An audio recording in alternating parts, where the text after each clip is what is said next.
mult mai repede decât ar fi făcut-o singuri.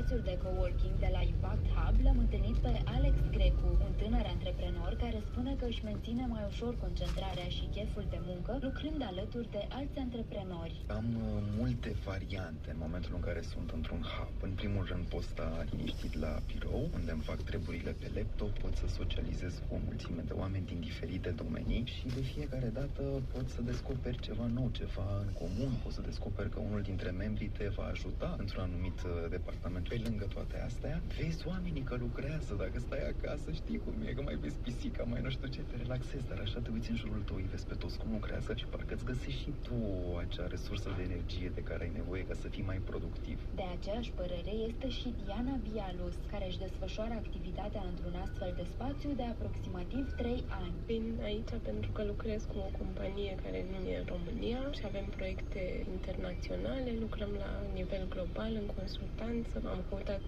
un spațiu unde să am și oameni cu care să am ce împărtăși și acces la evenimente care sunt din aceeași sferă de interes. Cumva și pentru că sunt de mai mult timp aici, am ajuns aproape să-i consider ca niște colegi pe ceilalți membri.